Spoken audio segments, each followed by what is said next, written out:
Okay guys, before we tackle any obstacle off-road, we may need to adjust the pressures on our tyres. Okay, so if we were on the sand, we would let them down really quite low, and we normally anticipate a third of the tyre sidewall deformation. Okay, puts you in the ballpark. But when we're on the harder terrain like this, we just want to soften the tyre to allow it to conform to the ground a little bit better and be able to grab hold of that ground to give us some traction.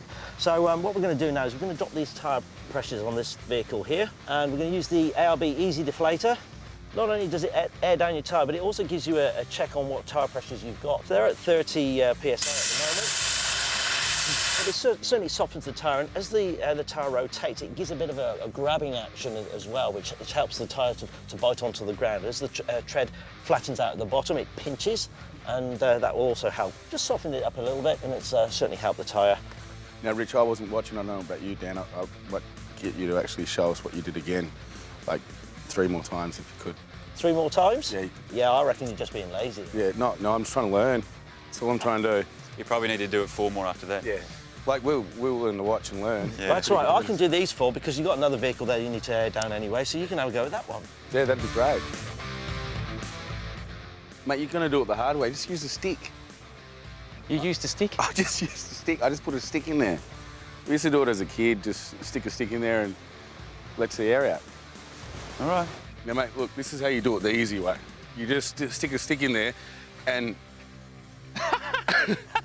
What? You got a stick sticking there. Shouldn't have, yeah. Do you want to see if Rich has got maybe a compressor? So what happened then, Aaron? I think the machine that you gave me malfunctioned. Yeah, I saw that machine. It looked remarkably like a piece of stick. I think I might have picked it up when we were forward driving. Ah, but we haven't done any forward driving yet. All right, Aaron, tyres at the right pressure now, so we can take this off. Yep. Let's go down and look at the terrain. All right, thanks for that, mate. All We'll have a good. look at it. It's going to be great. Okay, guys, the first law of four-wheel driving is stop, get out and look. And the second law of four-wheel driving is think, assess, decide. Think, do I want to do this? Assess, can I do this? Decide, how do I do this?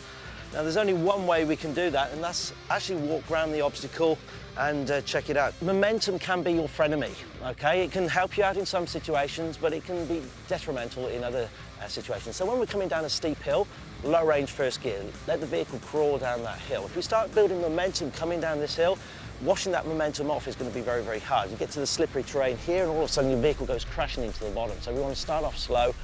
If we need momentum to help us, we can sometimes feed a bit of power in, get the vehicle moving just that little bit quicker to help the vehicle's wheels get past the point where they start to spin. Once they're past that, they grip again. So a bit of momentum in that situation certainly helps out. But trying to back off that momentum as much as possible.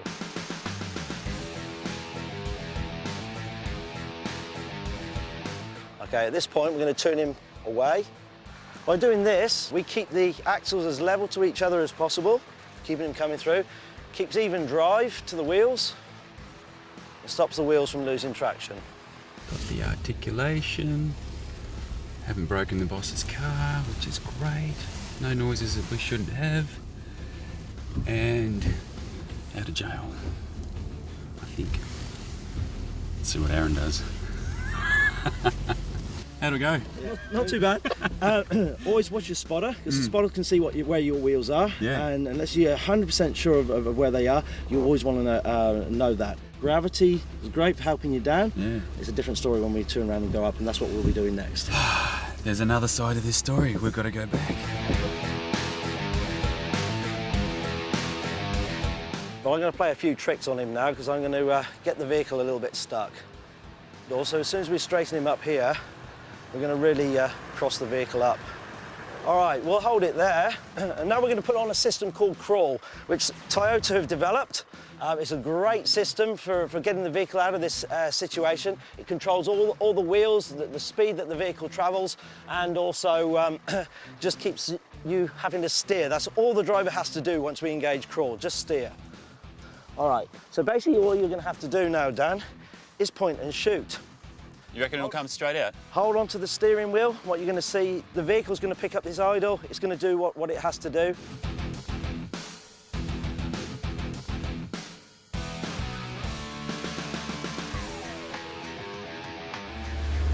That easy.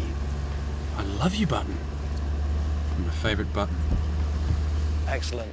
That's what we want. New technology, you can't beat it.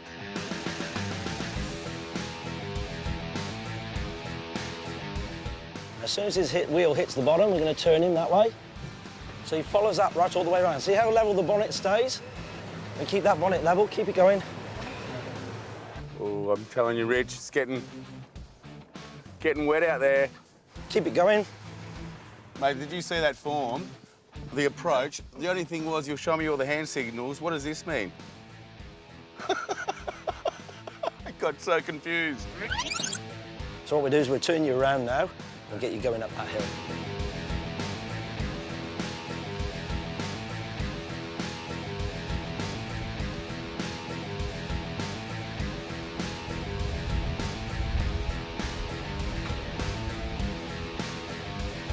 Done like a pro. I tell you what, that A-track really made a difference. You could feel the car just grabbing on. It does. It bites on the brakes, sending drive to the wheel that hasn't got, that's got the good traction. I want to hear the word. You did an excellent job, Aaron. Excellent job, Aaron. There you go. Pretty proud of that.